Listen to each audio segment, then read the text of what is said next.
Jadi dalam ukuran impulse noise, ya, kalau kita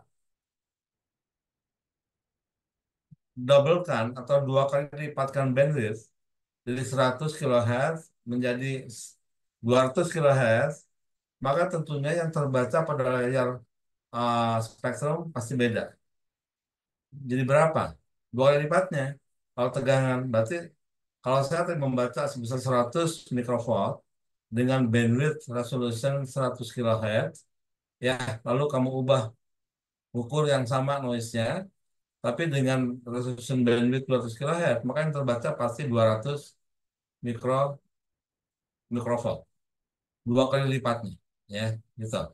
Oke, itu yang pertama. Yang kedua, ya, baik dalam pengukuran impulse noise maupun pengukuran nanti noise acak, sama juga kita harus normalisir terhadap bandwidth impulse, ya. Sebetulnya bandwidthnya itu juga, cuman beda bentuknya saja seperti yang dalam gambar tuh, ya. Kalau yang segi empat itu bandwidth impulse ideal, normalisir lah, ya, katakan begitu. Sedangkan yang bentuknya kayak ya saya sebut sebagai Gaussian, kayak gunung gitu, ya, itu adalah bandwidth yang diberikan oleh spektrum. Tapi responnya sama saja, ya. Artinya respon energinya sama saja. Nah, sehingga dalam pengukuran kita kan harus menggunakan apa namanya filter ideal segi empat, ya. Nah, impulse bandwidth itu responnya segi empat seperti yang dalam gambar. Sedangkan spektrum memberikan responnya seperti itu, ya, yang Gaussian tadi. Nah, oleh karena itu, ya, ketika kita ngukur, kan kita menggunakan bandwidth alat atau bandwidth instrumen atau bandwidth spektrum, ya. Kita memperoleh hasil sekian misalnya. Nah, lalu dalam kita apa membacanya, tentunya kita membaca misalkan 100 mikrovolt pada bandwidth yang kita setel pada spektrum. Misalnya kita menggunakan 100 kilohertz bandwidth. Berarti pembacaan saya adalah 100 mikrovolt per 100 kilohertz bandwidth spektrum. Nah, ini belum selesai sebetulnya nih. Nah, finalnya adalah kan kita harus menggunakan satuan per megahertz. Kalau tadi kan satuannya per 100 kilohertz kan, ya kan? Seharusnya satuannya adalah per megahertz agar supaya sama semua. Oleh karena itu kita normalisir dari 100 kilohertz menjadi 1 megahertz. Jadi satuannya adalah mikrowatt per megahertz bandwidth dengan cara kita menggunakan apa namanya normalisir terhadap bandwidth impulse bandwidth yang rektangular yang segi empat tadi, ya. Normalisirnya adalah kalau kita menggunakan 100 kHz bandwidth alat, maka normalisirnya adalah 100 kilo per 1 megahertz. Jadi yang dibaca dikurangi minus, ya, minus 20 karena tegangan, minus 20 log 100 kHz per impulse bandwidth 1 megahertz, ya. Gitu. Oke, itulah kesimpulannya demikian. Nah, kalau semua orang begitu demikian menggunakan apa satuan yang sama per megahertz bandwidth, maka dipastikan sama. Tapi kalau nggak pakai itu, pasti akan beda-beda membacanya, ya. Ketika saya menggunakan 100 kHz, saya mengatakannya sekian mikrowatt. Ketika kamu menggunakan 200 kHz bandwidth resolution, kamu mengatakannya sekian mikrowatt, pasti beda kan dua kali lipat. Sebetulnya noise yang kita ukur tuh sama juga, itu juga kan. Cuman kasih pembacanya beda karena kita menggunakan resolution bandwidth yang berbeda. Itu sebabnya kita harus gunakan satuan yang sama. Artinya kita normalisir terhadap per megahertz bandwidth, ya. Baik, itu adalah kesimpulan daripada pengukuran impulse noise. Nah, sekarang kita maju ke pengukuran apa namanya? Pengukuran noise acak, ya.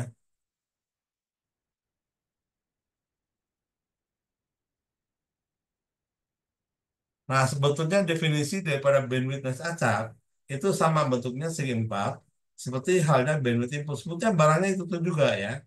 Cuman beda dalam kita menyatakan satuannya nanti. Jadi sama-sama sebagai bandwidth segi empat ideal. Memang kita dalam teorinya bahwa dalam kita mengukur noise, kita harus definisikan bandwidthnya.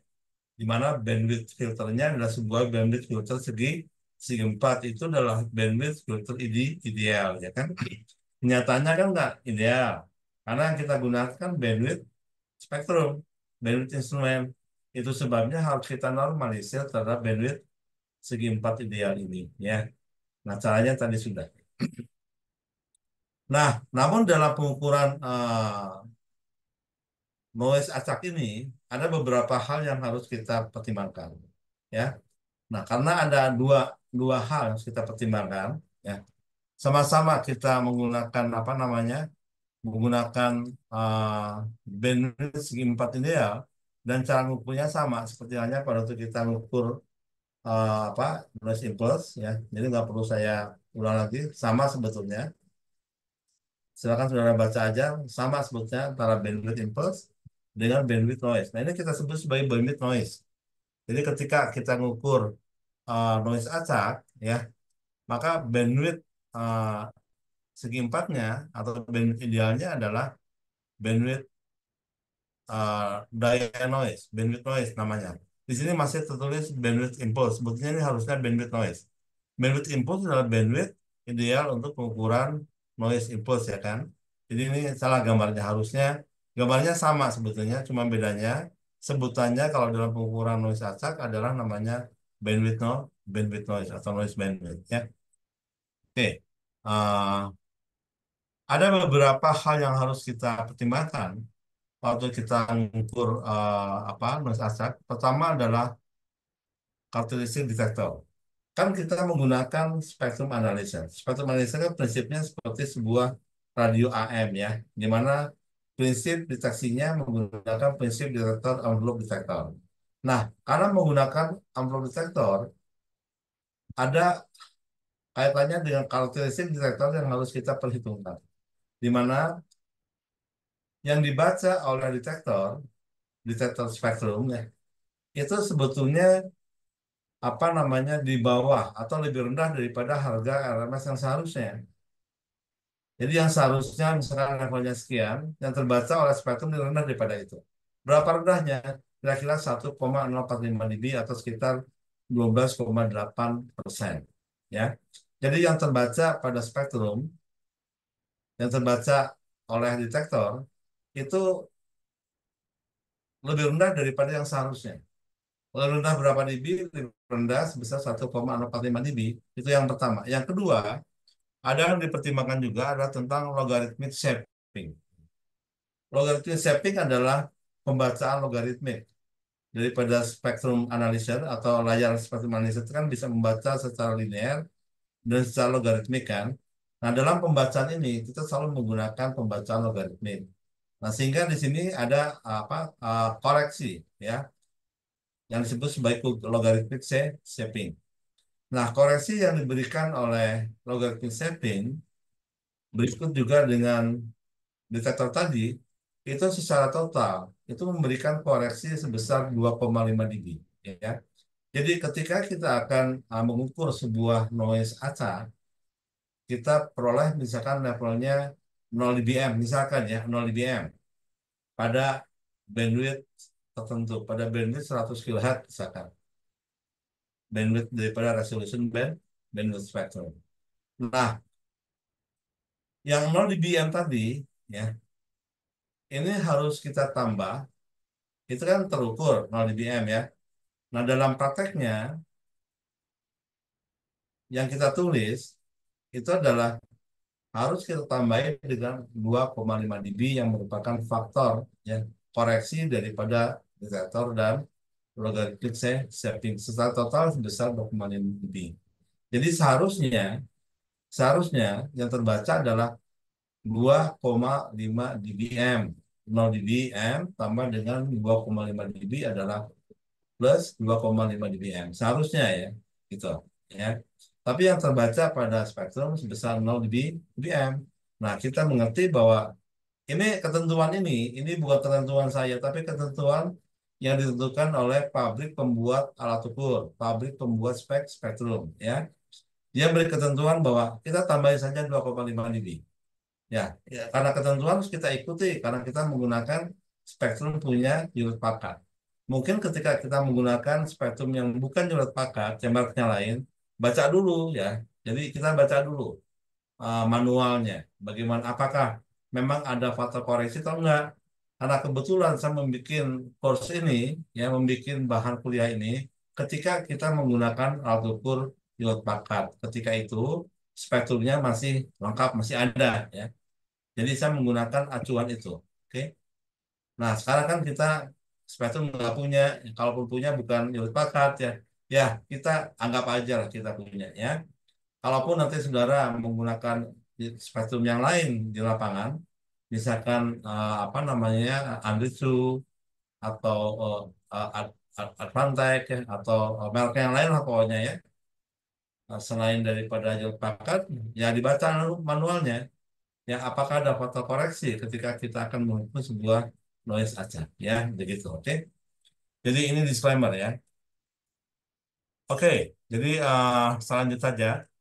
Kemudian eh, ada satu hal lagi yang harus kita pertimbangkan adalah averaging. Ya, averaging ini bukan faktor koreksi, namun ini adalah suatu fitur daripada spektrum, ya, untuk kita agar supaya kita dapat membaca apa namanya level noise acak tersebut secara lebih baik.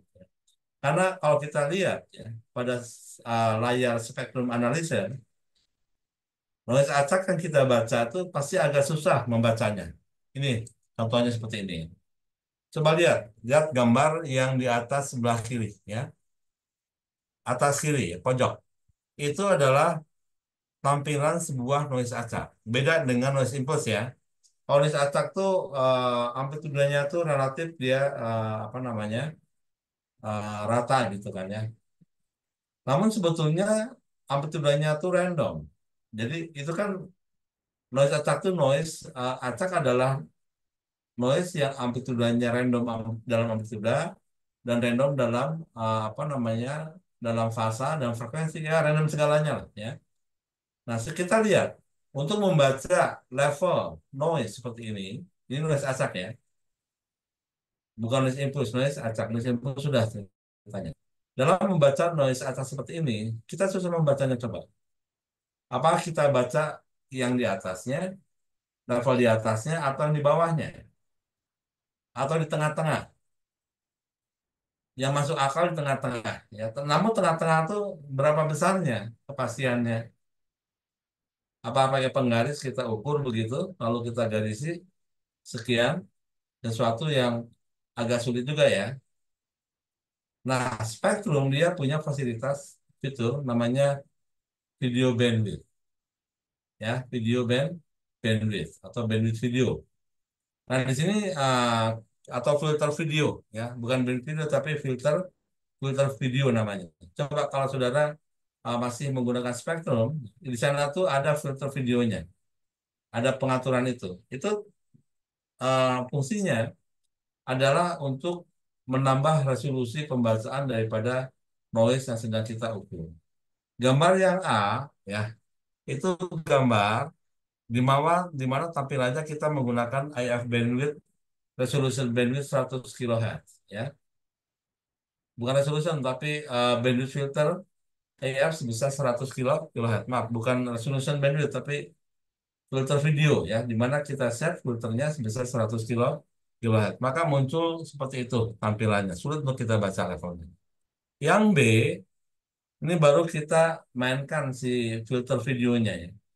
Kita set yang tadi 100, kita switch secara bertahap, ya, ke 10 kHz. Oh, jadi yang 100 kHz tadi kondisinya off, ya, kondisinya off. Jadi filter videonya kita off kan. IF bandwidth-nya di 100 kHz. IF bandwidth itu benar, itu resolusi bandwidth, sorry, ya. Namun filter videonya kita off-kan. Filter videonya kita off-kan. Maka munculnya seperti itu. Lalu gambar yang B itu saya nyalakan filter videonya, lalu saya set di 10 kHz, ya. Di set di 10 kHz. Nah, kita bisa melihat di sana, ya. Gambarnya adalah seperti yang B, ya. B Coba sebentar. Off 100, 10, 100, head, 10 head. Ya, itu gambarnya yang B itu adalah dengan setelan di 10 kilohertz. Ya.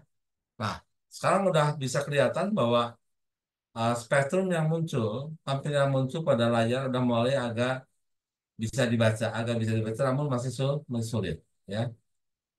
Nah, lalu saya kecilin lagi si filter videonya. Ya, filternya, bandwidth filter videonya saya kecilin lagi dari 10 kilo menjadi 100 Hz. Tampilannya maka akan muncul seperti gambar C, ya, gambar bawah pojok kiri. Ya. Nah, kita lihat di sana, di sini udah kelihatan bahwa spektrumnya sudah mulai seperti satu garis, ya. Satu garis, namun ternyata ada semacam apa ya, spike itulah namanya, atau kalau di sana kelihatannya seperti ada segitiga gitu kan. Itu sebetulnya ada signal. Itu adalah signal signal yang berada dalam noise. Nah, ini sulit untuk kita lihat memang, ya. Kalau kita membaca signal dalam keberadaan noise, ini susah untuk membaca signal itu berapa levelnya. Apalagi noise-nya itu berapa levelnya, sulit. Nah, dengan filter video ini saya perkecil sampai 100 Hz, maka akan dapat dilihat lebih baik, ya. Kita bisa baca sebetulnya levelnya berapa, baik itu level amplitudanya yang yang segitiga itu yang muncul, ya, yang nonjol itu, yang di tengah-tengah, dan juga level noise-nya bisa kita baca berapa. Nah, kalau si Spectrum masih punya fasilitas filter yang lebih kecil lagi dari 100 Hz, katakanlah 10 Hz, ya, tergantung spektrumnya nih. Kalau spektrumnya bagus, dia pasti memiliki filter yang lebih sempit. Nah, maka apa? Tampilannya akan lebih lebih jelas lagi, ya, dengan filter yang lebih sempit dengan 10 Hz, ya. Nah, itulah kira-kira fungsi daripada filter video. Jadi maksud saya adalah ketika kita membaca berapa level noise asal yang sedang kita ukur, untuk membaca lebih jelas, ya, maka harus kita gunakan fitur filter video ini pada spektrum itu. Maksudnya agar supaya kita bisa membaca lebih akurat lagi, ya. Dari satu garis kita bisa baca berapa levelnya, pasti akan terbaca oleh spektrum itu. Itu aja, ya. Jadi kesimpulannya bahwa dalam pengukuran noise acak, level yang kita baca, ya, dengan pengaturan filter video ini, kemudian kita tambahkan dengan berapa dB? 2,5 dB. Kenapa? Ini faktor koreksi. Dikoreksi apa yang kita baca, kita koreksi besar 2,5 dB karena ada faktor koreksi yang ditimbulkan oleh detektor dan logarithmic shaping. Ya, ya, contohnya seperti ini. Ini ringkasannya, summary-nya, ya. Jadi ringkasan dalam pengukuran acak yang pertama, ya, ukur level sinyal dalam dBm. Nah, kalau kebetulan kebetulan spektrum kita memang mengukurnya dalam dBm, ya nggak apa-apa, ya bagus, ya. Tapi kalau kebetulan kita mengukur dalam mikrofot, bisa juga. Dalam dB mikrofot bisa juga.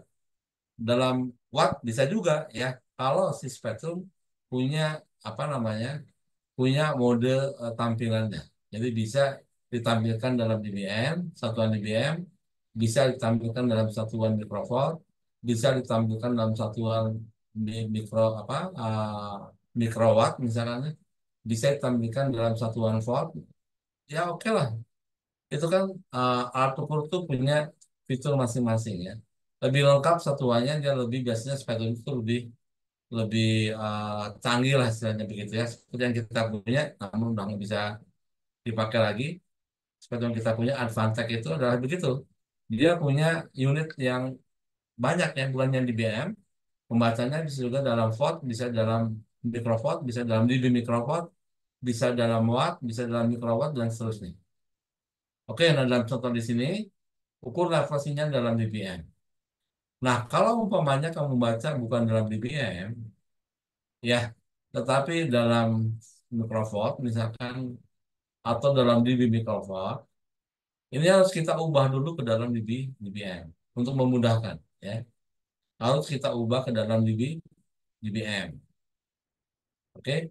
Nah, setelah itu baru kita tambahkan dengan faktor koreksi tadi yang 2,5 dB. 2,5 dB. Misalkan kita baca, kita memperoleh level sebesar minus 10 dBm.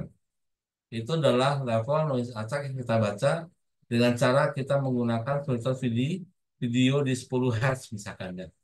Jadi garisnya itu lurus begitu dan kita bisa baca dengan jelas dan memperoleh level sebesar minus 10 dBm misalkan. Nah, tambahkan dulu dengan faktor koreksi 2,5 dB. Jadi berapa? Jadi minus 7,5 dBm ya. Nah, setelah itu baru kita apa namanya? Baru kita koreksi ya, koreksi bandwidthnya atau kita normalisir terhadap bandwidth normalisir dengan faktor koreksinya adalah sebesar. Nah, ini ya, ini pun satu hal yang harus kita pertimbangkan faktor koreksi ini ya. Jadi kalau dalam pengukuran impulse noise, bandwidth impulsnya kan tentukan oleh RBW spektrum.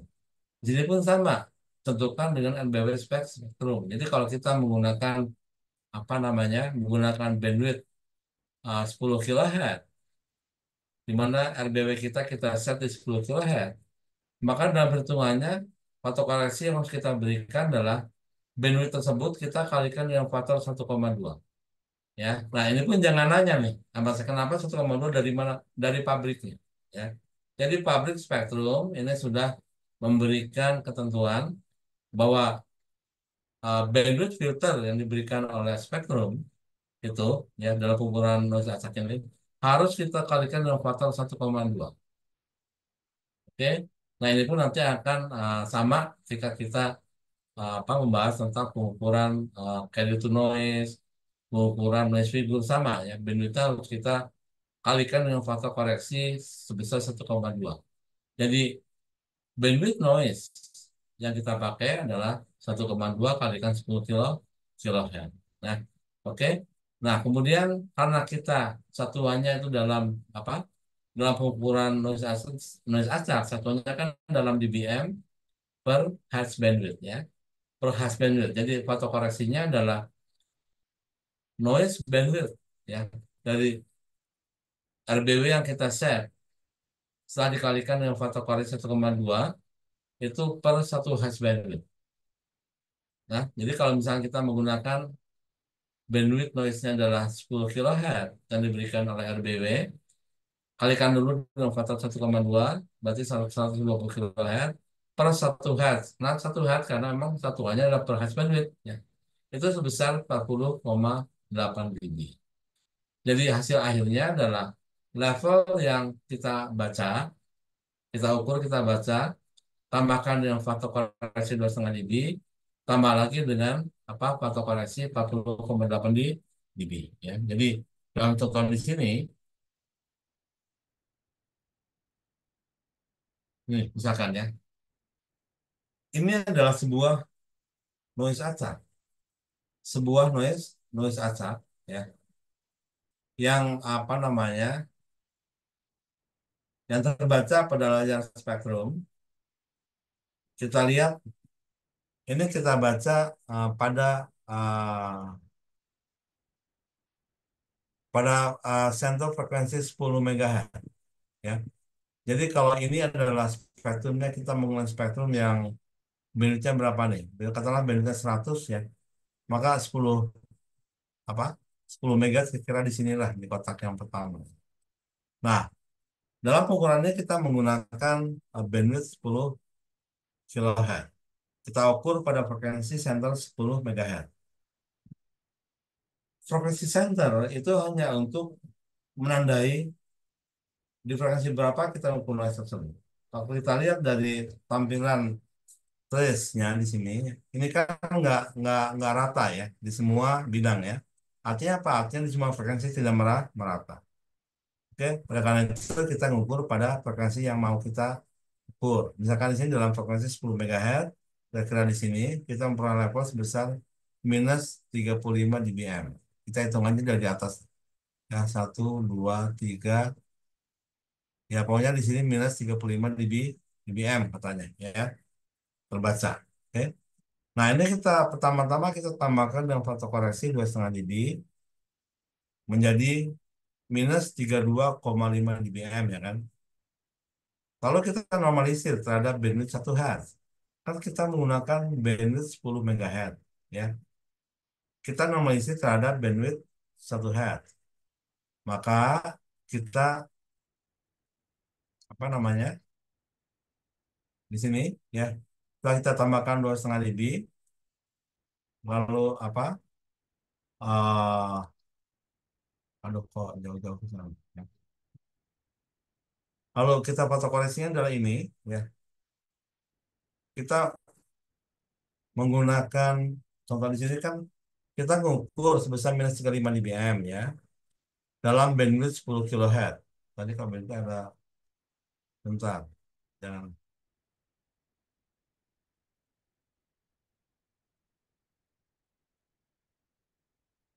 Ya, dalam bandwidth 10 kHz ya.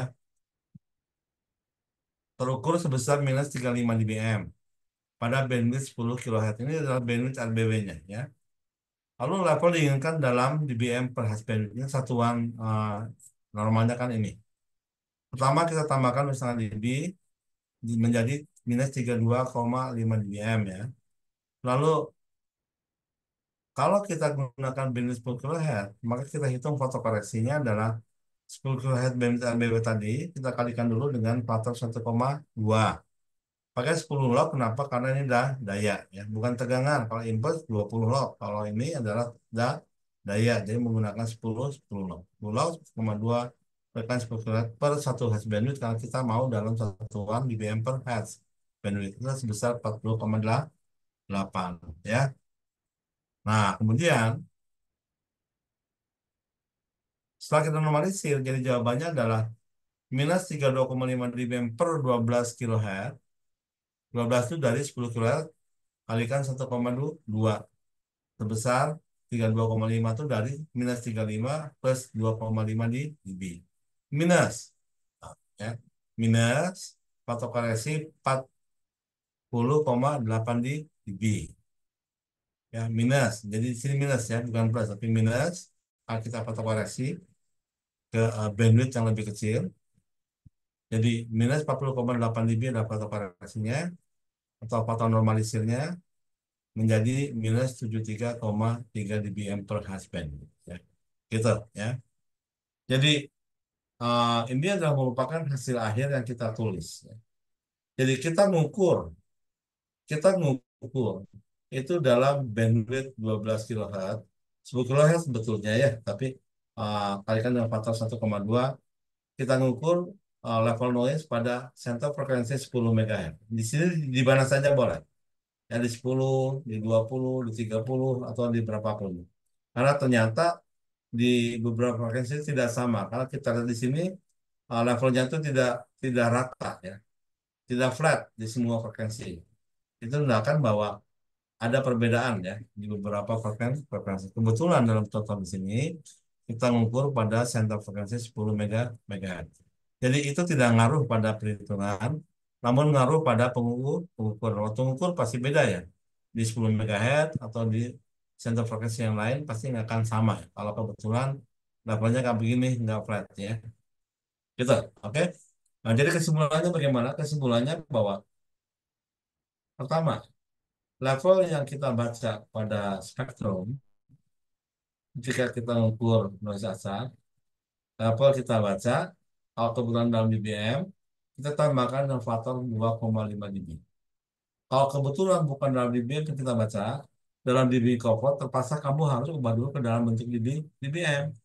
Karena sasaran akhirnya kita akan menggunakan satuan dBm per Hertz bandwidth ya. Dan kita tahu rumusnya bahwa 0 dBm itu sama dengan plus 107 dB mikrovolt. Udah ngerti kan? Kalau 0 dBm sama dengan 1 miliwatt. Oke, 0 dBm 1 miliwatt atau sama dengan plus 107 dB mikrovolt konversinya ya. Gitu. Oke. Atau minus 107 dBm minus 107 dBm, enggak ada dalam close note di sini. Minus 107 dBm itu sama dengan 0 dB mikrowatt. Coba aja kamu tak ketik sendirilah, pasti kan begitu. Karena ini adalah sesuatu yang apa, sesuatu yang sudah apa, sudah jelas ya, gitu. Jadi nggak perlu pakai perhitungan. Kita tahu bahwa Prolibium itu adalah plus 107 dB mikrowatt.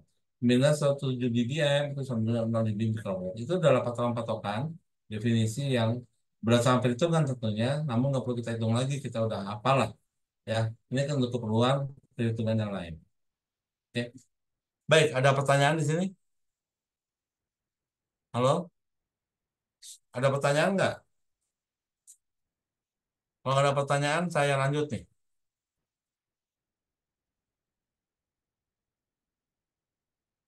Oke. Nah, sekarang gini ya. Coba saya ingin nanya, tolong dijawab. Saya mengukur sebuah noise acak.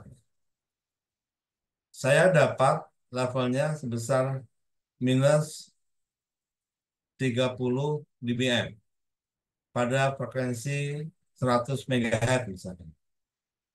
Dengan bandwidth 100 kHz. Bandwidth noise-nya. Ya. Itulah bandwidth yang diberikan oleh AIF filter spektrum analyzer. Ya. Coba tolong ditulis. Kalau nggak ditulis, susah yang ngapalinnya. Tolong ditulis pengukuran noise acaknya.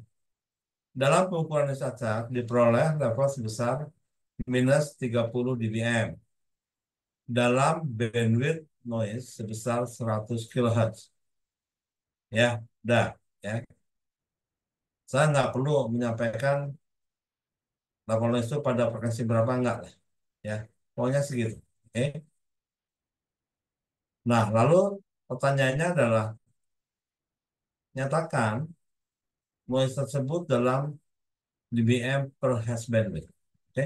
Ya, saya kerjain. Silakan kerjakan. Nanti yang udah selesai, tolong di-share ya. Jadi kita punya noise acak sebesar berapa tadi? Minus 30 dBm ya. Pada bandwidth berapa? Kita ukur pada bandwidth 100 kilohertz. Udah gini aja.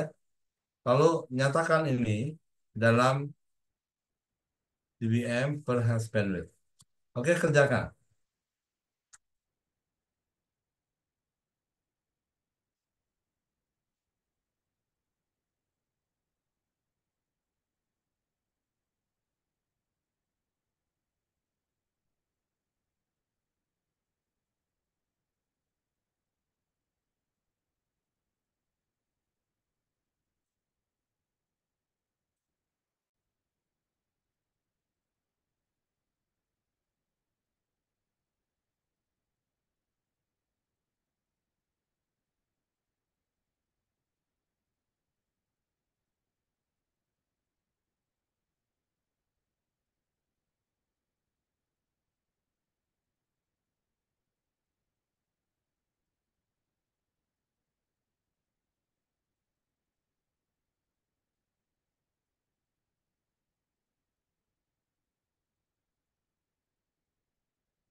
Gimana udah?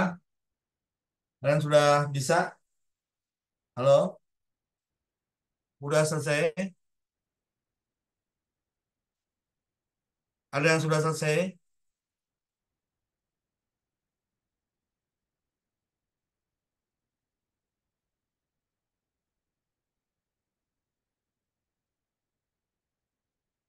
Ada yang sudah selesai? Coba.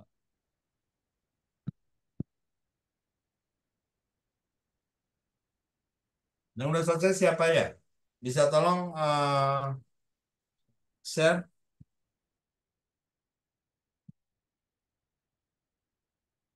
Udah ada yang selesai? Udah ada? Minus 78 Pak. Oke, siapa nih? Sebutkan Muhammad namanya. Raka. Hah? Muhammad Raka. Raka. Berapa Raka hasil akhirnya? Minus 78,29 dBm per hertz. Minus 78, tujuh puluh delapan koma dua sekian sembilan dBm per per hash hertz. bandwidth ya. Yang lainnya bagaimana? Ada yang beda dengan ini?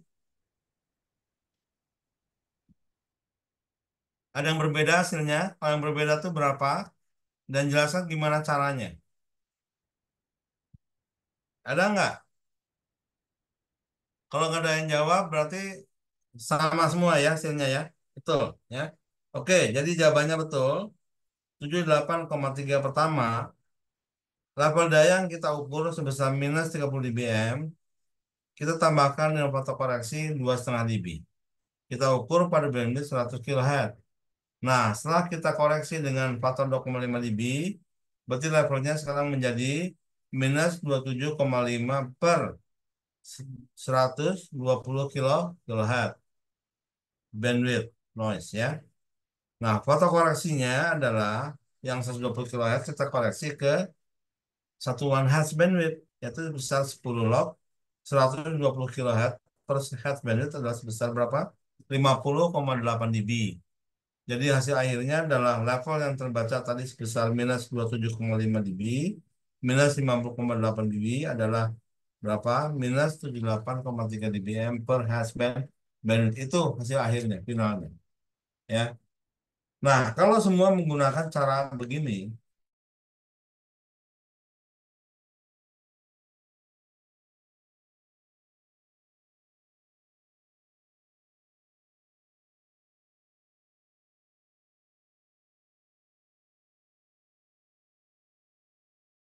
minus 30 dBm. Ya, coba tulis lah. Ya, coba tulis saja kalau nggak percaya. Lalu kamu ukur dengan RBB-nya adalah dua kali lipatnya berapa tadi? 200 kilohertz. Levelnya yang terbaca pasti adalah minus 27 dBm. Nah, sekarang coba kerjakan sama nggak? Ngerti nggak maksud saya? Tadi saya akan memperoleh level sebesar minus 30 dBm dengan bandwidth noise yang diberikan oleh spektrum sebesar 100 kHz. Set setting di 100 kHz ya. Nah, kamu ukur noise yang sama di tempat yang sama. Namun bandwidthnya diubah dua kali lipatnya dari 100 menjadi 200. Level yang terbaca pasti dua kali lipatnya. Daya ya. Berarti dua kali lipatnya berapa? Dua kali lipat dari minus 30 dBm sama dengan kita menambah 3 dB menjadi minus 27 dBm. Ya. Nah, sekarang kerjakan coba. Kerjakan sekarang. Jadi berapa levelnya dalam dBm per hash bandwidth? Berapa?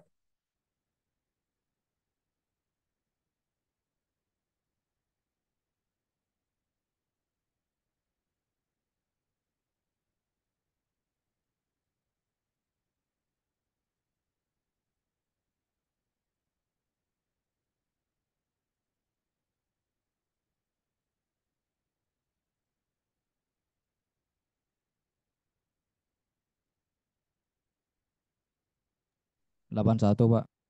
Berapa? 81,3 dBm per hertz. 78. 81. 81,3 dBm per hertz pada delapan puluh bandwidth satu koma 200 tiga dB kHz. Ya, dBm. nambah 3 dB. 81,3 dB dBm. dBm per hertz. Ya,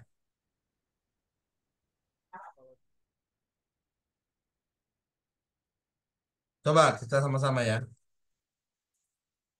Minus, tadi kan minus 30 ya. Minus 30 waktu bandwidthnya 100 kan. Nah sekarang bandwidthnya kita ubah ke 200. Berarti levelnya berlipat dua menjadi minus 27 dBm per 100 kHz ya. Nah, lalu kita tambah fotokorasi 2,5 dB. Minus 27 minus 27 ya, tambah dengan 2,5 dB fotokoreksi menjadi minus 24 dBm per 200 kan, 200 kilo kan. Dan 200 kita kalikan dengan faktor 1,2 menjadi 200 berapa? 200 kilo kita kalikan dengan faktor 1,2 menjadi 240 kilo kilohertz ya. Nah, faktor koreksinya itu adalah 10 log 240 kilohertz per hertz bandwidth ya. Berarti faktor koreksinya adalah minus 27 dBm per 240 kilohertz ya, minus 10 log 240 pangkat 3 sama dengan 53,8 ya, 53,8 di dB. Berarti hasil akhirnya adalah minus 27 ya, plus minus 27 eh minus 27 minus 51 berapa tadi ya? Lupa lagi. Minus 53, maaf. Minus 53,8 dB sama dengan ya minus 27 minus 53,8 sama dengan minus 80,8. Minus 80,8 ya, 8. Nah, jadi sedangkan saya tadi bilang 78, sekian kan. Jadi beda beda 2 dB nih. Bentar ya. Ini kan baru asumsi saya, kalau saya lipat duakan bandwidth, dia akan naik levelnya sebesar dua kali lipatnya ya. Jadi dari minus 30 menjadi minus 27 dBm. Dua kali lipatnya kan, atau tambah dengan 3 dB. Oke. Nah, lalu oh ya di sini minus 27, sorry, minus 27 tambah 2,5 ya. Itu sama dengan 24,5. 24,5 minus 24,5 ya. Lalu minus 53,8 sama dengan ya minus 78,3. Coba hitung hati-hati. Hitung secara seksama, jangan salah ya. Coba sama-sama nih. Tadi saudara kan mengukur dengan bandwidth 100 kHz dapat minus 30 dBm kan? Ya, pada bandwidth 100 kHz. Lalu kita fotokoreksi kita masukkan dengan tambah 2,5 di dB menjadi minus 27,5 dBm per bandwidthnya sekoreksi juga dengan faktor 1,2 menjadi bandwidthnya adalah per 120 kHz ya kan? Oke udah ya, minus 27,5 dBm per 120 kHz. Lalu saya koreksi, fotokoreksinya adalah 120 kHz per hertz bandwidth. Itu adalah berapa tadi? 50,8 dB ya. Nah, berarti hasil akhirnya adalah yang tertulis, yang kita tulis dari hasil pengukuran adalah minus berapa? Minus 27,5 dBm per 120 kHz minus 50,8 dB per hertz bandwidth. itu udah 70 minus 78,3 dBm per has bandwidth. Itu yang pertama ya. Oke, saya setuju. Lalu yang kedua saya ukur nih. Saya ukur dengan menggunakan bandwidth 200 kHz. Artinya apa? Artinya saya lipat dua kan bandwidthnya kan ya. Dari 100 menjadi 200. Yang terbaca itu seharusnya adalah sebesar dua kali lipat dari yang sebelumnya. Dua kali lipat berarti kan dari minus 30 dB yang sebelumnya kita tambah dengan faktor 3 dB kan. Melipat dua kan tambah dengan 3 dB menjadi minus 27 dB dBm. Ya. Nah, kita kerjakan sekarang. Minus 27 dBm, minus 27 dBm itu kita tambahkan dengan faktor korelasi 2,5 dB menjadi minus 24,5 dBm per. Nah, bandwidthnya adalah 200 kHz normalisasi terhadap 1,2 ya, faktor 1,2 kita kalikan menjadi 250 kHz, berarti minus 24,5 dBm per 240 kHz. Lalu kita koreksi ke bandwidth 1 Hz bandwidth, yaitu dalam koreksi dengan faktor koreksi 10 log 240 kHz per Hz bandwidth itu adalah sebesar 53,8 dB. Hasil akhirnya adalah minus minus apa? Minus 24,5 dBm ya, minus 53,8 dB ya, minus 24, minus 24,5 dBm per 240 kHz minus 53,8 dB Hz bandwidth itu adalah minus 78,3 dBm per Hz bandwidth, kan sama aja, betul nggak? Halo, betul? Iya, betul, Pak. Kan betul aja, sama aja kan ya. Jadi kalau saya ngukur dengan bandwidth 100 kHz, kamu ngukur dengan bandwidth 200 kHz, kita sama-sama nggak tahu. Tapi ngukur noise yang sama. Harusnya hasilnya sama. Nah, kalau kita nggak menggunakan satuan dBm per Hz bandwidth, ya masing-masing dengan maunya sendiri, pasti akan berbeda. Kamu mengatakan sebesar minus sekian dBm per 100 kHz bandwidth. Karena menggunakan 100 kHz nggak kamu normalisir dulu. Ya, sedangkan saya normalisir, pasti akan beda hasilnya. Nah, agar supaya sama hasilnya dalam pengukuran itu, maka kita gunakan satuan yang sama dengan cara kita menormalisir terhadap satuan standar yang sama, itu dBm per Hz bandwidth. Nah, soal level yang terbaca pada spektrum, ya kita bisa baca dalam satuan dBm, kita bisa baca dalam satuan microwatt, kalau kebetulan spektrumnya apa punya pilihan satuan yang mau kita gunakan ya. Ya, silakan aja. Yang penting adalah ya dalam perhitungannya kita harus menggunakan satuan dBm. Kita kembalikan satuan dBm dulu ya, dan per hash bandwidth normalisir terhadap hash bandwidth ya. Kalau misalkan dalam soal ya, saya minta nyatakan dalam dBm per 10 hash bandwidth, boleh nggak? Boleh saja ya, karena saya pengennya di satuan ini, asalkan semua sama di satuan ini gitu loh, ngerti nggak? Boleh-boleh aja kalau dalam perhitungannya. Jadi kalau misalkan saya minta dalam dBm per 10 Hz bandwidth, berarti kamu normalisir terhadap 10 Hz bandwidth gitu loh. Tapi kalau saya minta dalam dBm per Hz bandwidth, berarti kamu normalisir terhadap Hz bandwidth, gitu aja ya. Oke, jadi ya, kesimpulannya bahwa yang penting pertama, jangan lupa kita tambahkan dengan faktor koreksi 2,5 dB pada level noise, daya noise yang kita baca. Yang pertama. Yang kedua, bandwidth noise dari resolution bandwidth spektrum yang kita gunakan pun kita kalikan dengan faktor koreksi 1,2 juga. Jangan lupa nih, ya.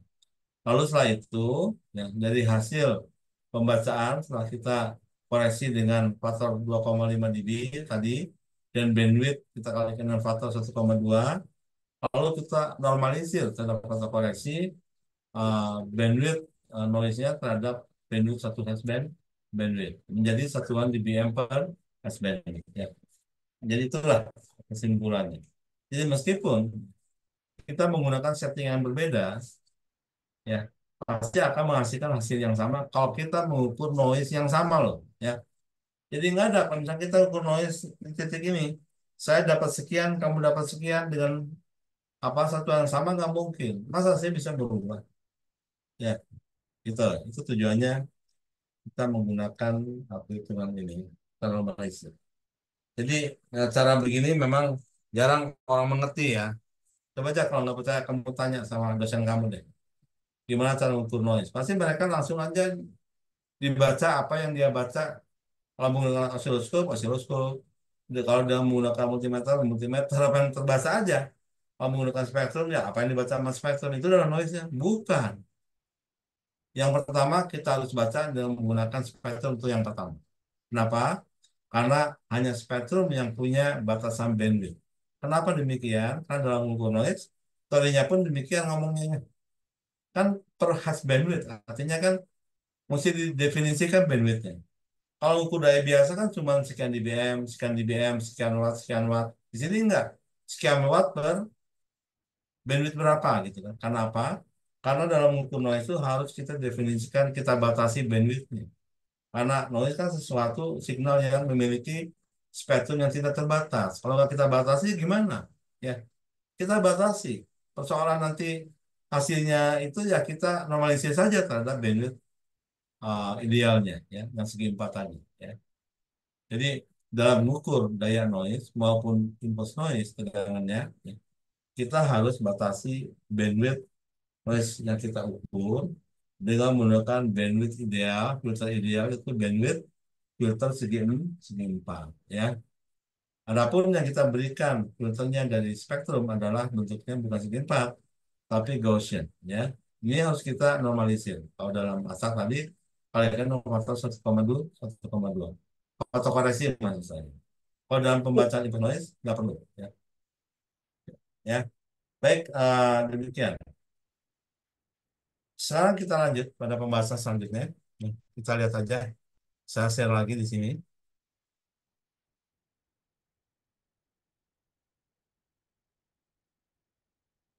Selanjutnya kita akan bahas ini. Carrier to noise. Carrier to noise ya.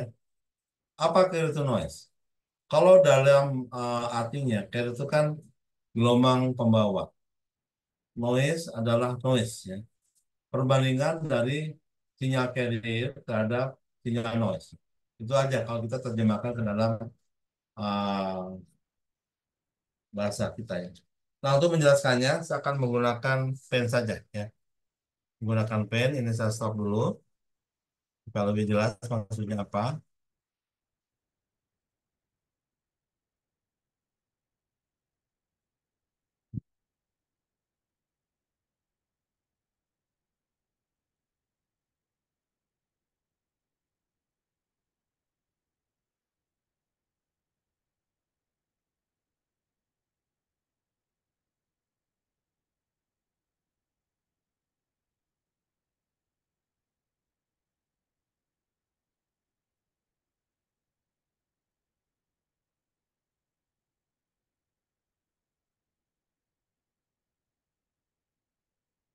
Udah kelihatan? Halo? Belum, Pak. Belum? Belum saya share ya. Bentar ini kok. Ini dulu.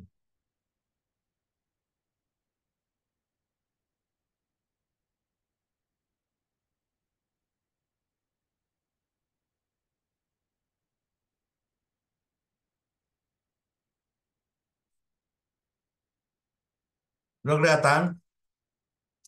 Sudah? Sudah, Pak. Perhatikan ya.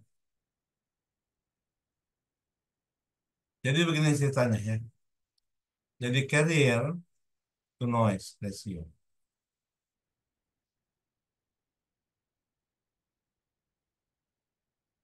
Carrier to noise ratio. Atau saya singkat aja sebagai C per N ya, C per N. Jadi dalam suatu sistem penerima apapun ya. penerima apapun, ini penerima radio, ya, penerima apapun ya, ini contoh yang sederhana saja, ini IF-nya, lalu ini detektornya, ya, detektor, oke. Nah, ini hasilnya boleh dalam bentuk speaker, misalkan suara, atau dalam bentuk gambar dan sebagainya, ya. Nah, sistem penerima kita ini dia akan menerima signal dari luar, ya kan, dari udara yang dipancarkan dari lawannya berupa sinyal radiasi atau magnetik. Diterima di sini, oke? Yang diterima adalah kayak carrier, karena dalam sistem komunikasi radio yang menggunakan media udara pasti ada proses modulasi. Dan proses modulasi dan demodulasi pasti menggunakan kayak carrier. Nah, sehingga yang diterima oleh antena ini, ya, sistem penerima carrier. Nah, di sini pun ada namanya no noise, ada namanya juga no noise. Jadi dalam sistem penerima, di sini ada carrier yang diterima, ada noise tempat nih, yang kita sebut sebagai NO, yang kita sebut biasa sebagai NO, ya, ini boleh aja NO itu open apa, N sama dengan F kali K kali T. Ya. Ini sendiri itu adalah sebesar minus 174 dB ampere has value, ya. Oke, F dalam noise figure tergantung. Kalau noise figure-nya ideal sama dengan satu, berarti noise-nya adalah ini, ya. Oke, nah ini CPRN ini akan menentukan kinerja daripada atau performance daripada receiver kita, ya. Sebuah receiver itu akan bekerja terutama bagian IF-nya. Jadi bagian IF dan sistem penerima itu adalah untuk memperbaiki signal sebetulnya, ya, mengimprove, oke, mengenhance sinyal kita supaya semakin lebih baik atau S per N yang diperoleh di sini akan semakin bagus. Nah, kalau S per N inputnya, ya, idealnya adalah sama lah idealnya. Jadi S per N input, ya, kalau kita bagi dengan S per N output, ya, yang diperoleh di sini, maka kalau sama, kalau ini kalau sama berarti kan sama dengan satu. Ini artinya apa? Artinya noise figur itu sama dengan satu. Nah, kalau kita logaritmikan, kalau dalam logaritmik berarti noise figurnya dalam dB, ya, itu sama dengan 0 dB. Ideal. Nah, tapi kalau umpamanya S per NI ini, S per NI yang di depan ini, atau C per N ini, ya, ini mengalami degradasi penurunan sehingga diperoleh S per NO-nya lebih buruk daripada S per NI, berarti ininya apa semakin besar, ya, karena S N out-nya semakin kecil. Ini tetap yang semakin kecil berarti ini semakin besar. Dan yang semakin besar berarti kan lebih besar daripada satu. Kalau dalam dB pasti lebih besar daripada 0 dB. Itu kondisi yang tidak ideal. Ya, kondisi faktanya demikian. Karena nggak ada sistem yang betul-betul speednya sama dengan 0 dB atau satu. Pasti ada penurunan degradasi. Cuman sebesar apa? Nah, itu yang kita sebut sebagai noise figure. Ini noise figure adalah menyatakan sebaik apa, ya, degradasi daripada S per N noise di input yang kita ukur pada outputnya. Begitu, ya. Idealnya tidak mengalami degradasi atau sama dengan satu. Tapi faktanya pasti mengalami degradasi. Artinya apa?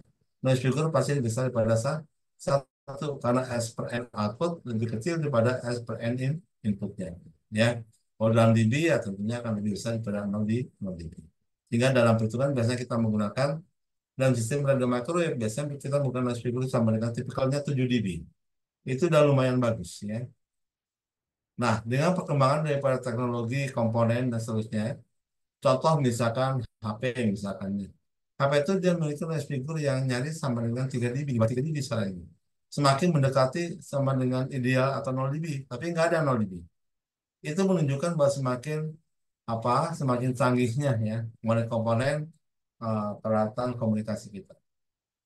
Oke, dengan noise figure yang semakin bagus, kita nggak perlu power yang semakin besar, ya. Oke, kembali ke sini. CPRN itu harus besar. Artinya carrier yang diterima harus lebih besar daripada noise. Gitu ya. Jadi perbandingannya harus besar sini. Semakin besar CPRN-nya, carrier per noise-nya, semakin baik performance daripada radio ini. Semakin kecil, semakin buruk. Lalu ada batasnya, ada batasnya. Contoh misalkan dalam sistem radio transceiver, ya, transceiver FM misalkan ya, itu batas CPRN-nya adalah nggak boleh kurang dari 9 dB atau lebih besar daripada 9 dB. Ini yang saya tahu. Untuk sistem television dan lainnya tentunya punya batasan sendiri. Untuk sistem radio ini, di mana CPRN-nya nggak boleh kurang dari 9 dB, artinya apa? Artinya kalau CPRN-nya kurang 9 dB, ya, si AF itu nggak perform lagi. Dia nggak akan apa? Nggak akan ada improvement gitu loh, ya, yang diberikan oleh ayah. Contohnya misalkan radio yang kita dapatkan dari dari pabrik yang kita beli, sebelum kita pakai itu biasanya kita tuning dulu. Yang kita tuning bagian IF-nya. Maksudnya apa? Maksudnya kita meningkatkan, ya. Dengan cara separatnya kita turunin, turunin, turunin terus. Kalau kita IF-nya kita tuning terus, ya, untuk menaikkan levelnya, terus begitu sampai batas level itu nggak naik lagi ketika kita turunkan separan itu. Ya. Artinya apa? Separan semakin kecil, maka semakin sulit IF itu untuk memperbaiki signal, gitu loh ya. Kalau sinyal CPRN-nya udah besar sih kan nggak masalah.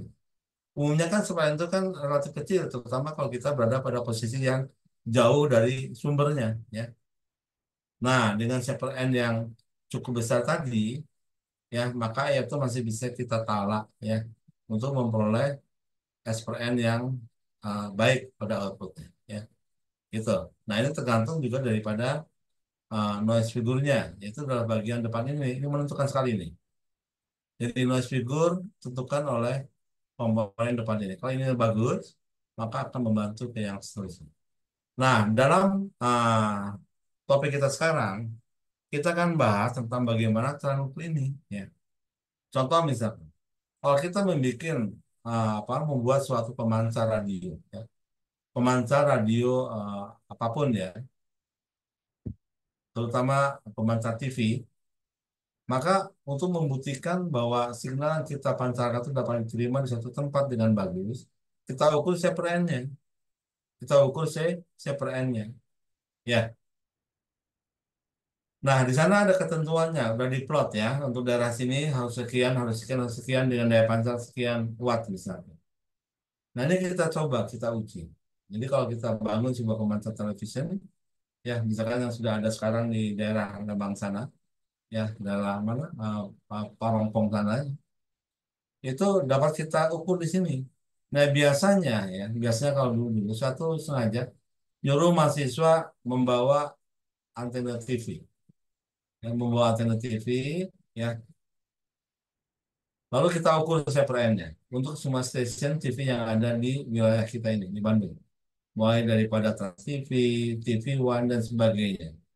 Ternyata CPRN-nya itu relatif sama semua, sekitar minus, bukan minus ya, kalau CPRN berarti kan levelnya CPRN-nya itu sekitar di atas 50 dB lah, ya. Jadi udah lumayan bagus, udah lumayan bagus. Karena ketentuannya untuk sinyal TV terima bagus itu kalau separannya itu 30 dB minimal 30 di 30 dB. 50 dB berarti udah, bahkan ada yang 60 dB juga ya. Untuk stasiun TV yang mungkin dia pancarnya kuat ya, hingga sinyal kita terima di polban kita ngukur di situ akan terima akan cukup besar. Nah, dalam mengukur CPRN ya, pertama-tama kita ngukur C-nya dulu. Ukur carrier, ya, ukur carrier, ukur carrier yang diterima dari udara ini, ya, oke, terima oleh antena carrier, ini langsung kita ukur, ya, dengan spektrum tanpa diapa-apain, apa adanya. Misalkan kita peroleh di sini minus 30 dBm, ya udah, ya, karena carrier itu adalah signal bukan noise, oke, carrier adalah signal bukan noise. Jadi kita ngukur di bandwidth 10 kilohertz, 100 kilohertz, sama levelnya minus 30 dB dBm. Kan itu daya, ya, energi. Oke, bukan noise. Sekali lagi bukan noise tapi signal.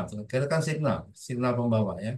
Nah, setelah itu, setelah kita tahu berapa carrier-nya, baru kita ngukur noise-nya, total noise-nya. Nah, caranya gimana? Caranya seperti bagaimana kita ngukur noise A, noise AC. Nah, setelah kita dapat, katakan misalkan C-nya kita tadi ukur berapa?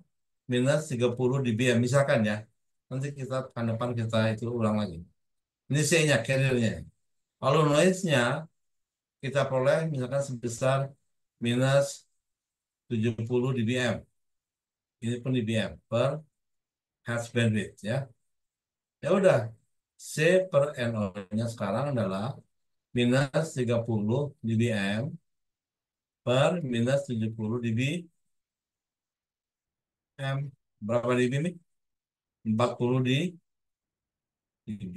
Awas, satuannya bukan dBm tapi dB, ya. Karena dB bagi dB ada di dB.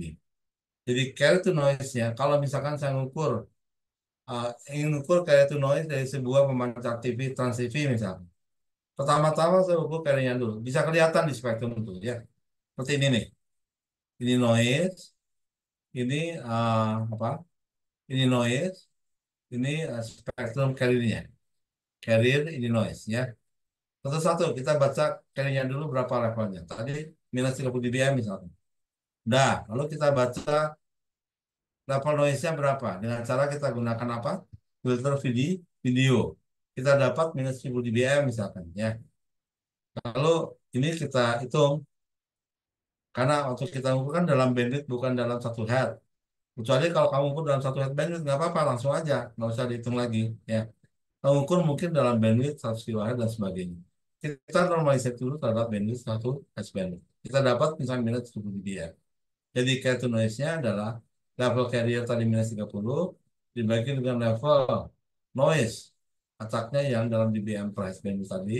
Sudah kita normalisir minus 30 per minus 70 dalam minus 30 minus minus 70 adalah 40 dB. 40 dB adalah carrier to noise ratio. Memang gitu doang. Nah, separan ini penting kita ukur dalam sistem broadcasting, ya.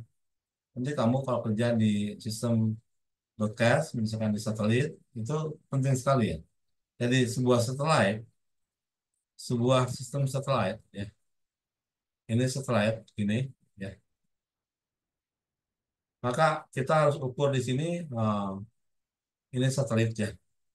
Ukurnya adalah di ininya, apa, ground stationnya, ya. Oke, kita harus tahu di sini CPN-nya itu berapa. Sinyal yang diterima dari satelit oleh satuan bumi itu berapa. Jadi kita ukur di satuan bumi, sinyal yang diterima dari satelit, yang kita ukur adalah CPN-nya. Ya, kalau CPN-nya sudah sesuai dengan standarnya, ya udah, berarti benar. Kalau nggak sesuai, ya kita tracking. Track itu artinya kita ubah-ubah posisi daripada parabolanya. Arahkan ke antena kita mungkin belum terarah, ya, sampai dapat CPN yang paling besar.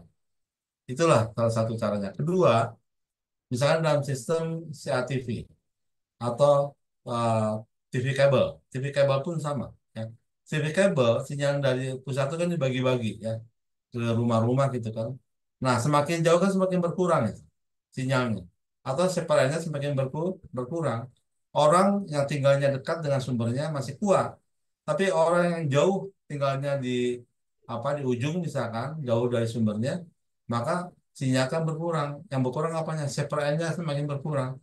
Carry-nya berkurang, noise-nya bertambah gitu loh. Nah, ini yang harus kita ukur. Ada ketentuannya. Sebelum kita serahkan sama yang punya, kita ukur dulu CPN di tempat itu. Kalau CPN-nya berkurang, ya kita tambahi dengan perbaiki dengan cara apa? Dengan cara menggunakan amplifier misalkan, ya. Udah misalnya CPN-nya sudah masuk apa? Masuk ketentuan, masuk toleransi, ya kita katakan sama yang usernya udah bagus nih. Udah bisa dilihat gambarnya pun udah pasti akan jernih. Kalau CPN-nya kurang, pasti gambarnya akan jernih. Ya, gitu. Karena ini penting sekali, terutama bagi sistem-sistem yang dapat kelihatan pengaruhnya seperti dalam TV, ya, CRTV atau TV kabel, satelit, dan sama. Kita harus dapat mengukur quality noise tersebut. Oke, dan caranya kita sudah tahu bagaimana caranya seperti yang sudah kita bahas barusan ya. Karena ini sesuatu yang jarang orang tahu. Coba aja kamu tanya sama orang lain kalau nggak percaya ya. Pasti mereka ya seperti yang saya bilang tadi nggak akan ngerti kalau harus kita normalisasi dan sebagainya. Oke. Nah, kalau misalkan kamu ingin mencoba silakan ya. Kalau misalnya masih ada spektrumnya bisa mencoba ya.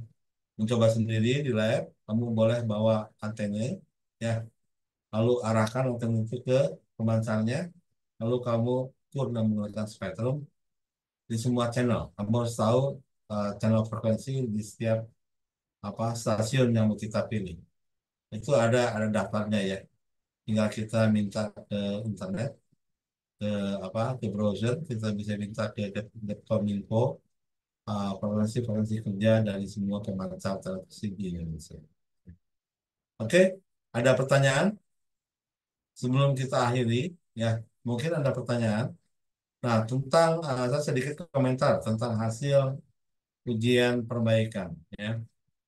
Dari hasil ujian perbaikan, hasilnya cukup bagus lah, sebenarnya masih kurang ya. Karena kalau saya boleh katakan rata-ratanya 50.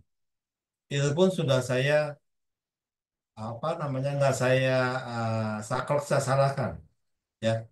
Contohnya misalkan pada nomor berapa ya? Pada nomor satu ya. Nomor satu dimintakan mengukur ya, menghitung asetansi dalam pengukuran sebuah beban yang tidak sama dengan Z0, artinya bebannya mismatch ya. Kita mengukur dengan metode ratio measurement. Ingat, ratio measurement dengan menggunakan dual coupler yang 4 kutub. Lalu bagaimana pengaruhnya terhadap perhitungan asetansi? Dalam perhitungan asetansi kita sudah tahu bahwa asetansi total rho atau delta rho sama dengan A adalah directivity tambah dengan B, rho L tambah dengan C, rho L kuadrat, di mana B adalah error karena kalibrasi, respon frekuensi, dan display error ya kan. Kalau kita abaikan ya respon frekuensi dan display error berarti hanya tergantung daripada kalibrasi error. Kemudian yang C adalah efektif source-nya ya. Oke. Nah, urusannya di sini yang terkait dengan metodenya adalah kalibrasi ya. Jadi kalau kita menggunakan metode ratio measurement ya, yang menggunakan coupler yang dual, yang 4 kutub, berarti kita menggunakan kalibrasi short dan open kalibrasi. Nah, dengan short dan open kalibrasi, ini kita dapat mengingatkan asetansi error karena kalibrasi. Kecuali kita menggunakan single coupler. Artinya pengukuran yang bukan rasio, tapi pengukuran biasa ya, yang basic measurement, yang menggunakan single coupler. Pasti kalibrasinya itu adalah kalibrasi short atau open. Short atau open. Salah satu yang kamu pakai. Yang mana? Yang short atau yang open? Nah, baik yang short maupun yang open, ya, karena cuma satu kalibrasi yang kita gunakan, pasti ada namanya error kan. Ini disebut error kalibrasi. Nah, jadi kesimpulannya, karena kita menggunakan metode ratio measurement, ya, berarti faktor B itu nggak kita perhitungkan, kita abaikan. Berarti asetansinya adalah delta rho sama dengan A tambah dengan C rho L kuadrat saja. Itu cukup segitu. B-nya nggak usah dihitung lagi. Kita abaikan saja sebabnya kita menggunakan kalibrasi open dan short kalibrasi. Itu idealnya demikian. Ya, jadi kalau pengukuran yang baik untuk memperkecil daripada kesalahan atau asistensi adalah menggunakan kalibrasi short dan open. Ini pun ada dalam pertanyaan nomor berapa tuh. Itu pun salah semua. Ceritanya panjang gak karuan. Padahal jawabannya cuma itu aja. Bagaimana caranya memperkecil kalibrasi karena error? Gunakan saja kalibrasi short dan open. Cuma 1-2 orang yang menjawab itu. Lainnya tuh sama semua tapi salah. 90 yang nomor satu tadi ya. Semuanya sama jawabannya, semuanya sama kelas A atau kelas B, ya sama semua tapi salah. Salahnya adalah tidak mempertimbangkan tadi ya rasio measurement tadi. Jadi biasa aja lah seperti yang kita bahas. Gitu. Jadi kalau udah satu berubah salah, diikuti sama yang lain. Karena yang lain itu udah nggak mau mikir lagi. Jadi kalau dapat info, langsung aja dianggap tuh benar. Otak kamu tuh kamu taruh di satu. Ya, nggak dipakai lagi. Udah nggak mau mikir deh. Pokoknya gimana dia aja dia paling benar kok. Karena belum tentu. Otak kita tuh beda-beda. Mungkin kamu punya pikiran yang beda. Ada juga yang benar tuh. Ya, maaf ya. Ada yang apa? Yang dia punya pikiran yang lain lah. Yang tadi yang saya bilang. Short dan open itu. Itu satu. Kedua, kemudian ukuran apa kalau misalnya bebannya kita pasang terminasi 50 ohm. Semuanya menjawab panjang lebar tapi salah semua macam-macam. Ada bandwidthnya, segala macam ngarang lah pokoknya. Ya. Jadi gini, jadi kadang-kadang kita merasa jawaban kita tuh benar. Yang benar tuh yang sesuai dengan kuliah kita. Ya mungkin betul, tapi nggak kita bahas dalam kuliah jawaban itu. Jawaban yang kita bahas dalam kuliah hanya kalau kita pasang terminasi di beban kita, ya kita ngukur directivity, udah cukup selesai itu jawabannya. Ngukur directivity udah bukan ngukur karena pantulan dan nggak ada karena ideal nggak ada. Saya nggak membahas itu kan.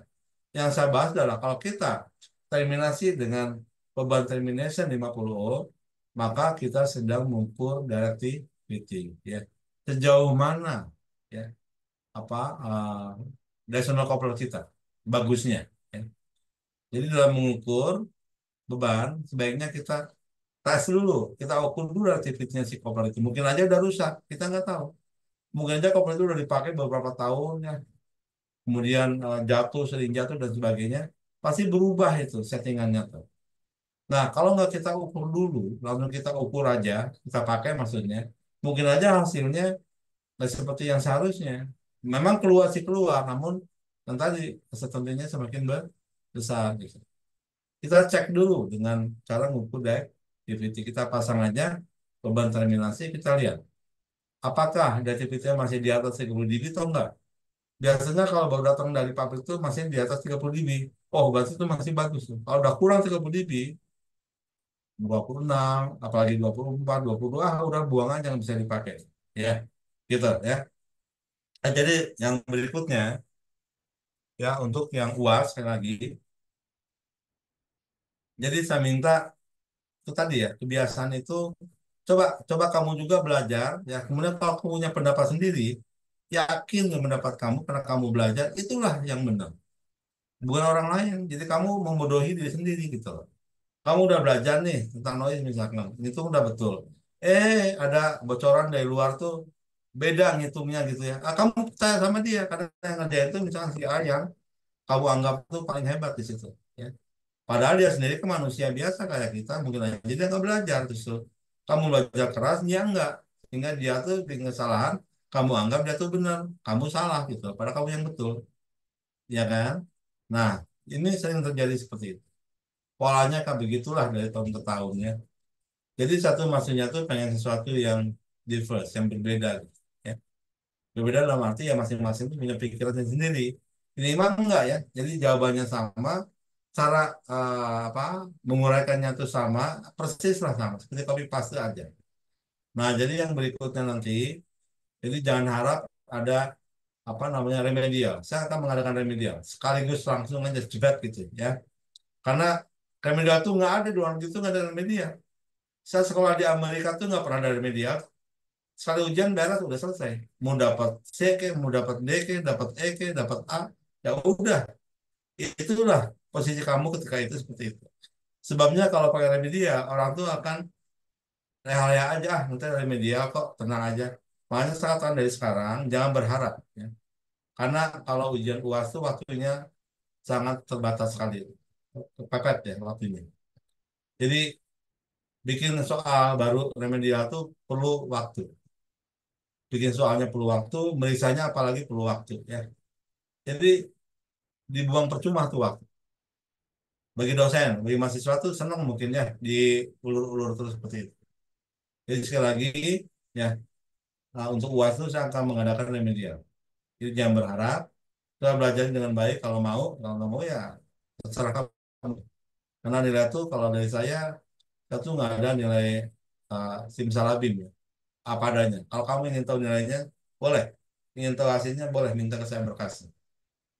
Atau nanti akan saya kirim ke Pak Fitra, ke Bu Hani ya.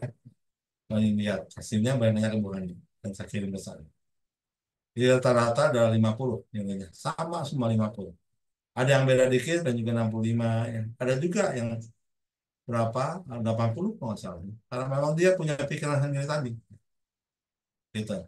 Baik, saya kira cukup sekian dari saya. Terima kasih atas perhatiannya. Mohon maaf bila masih ada kekurangan dari saya.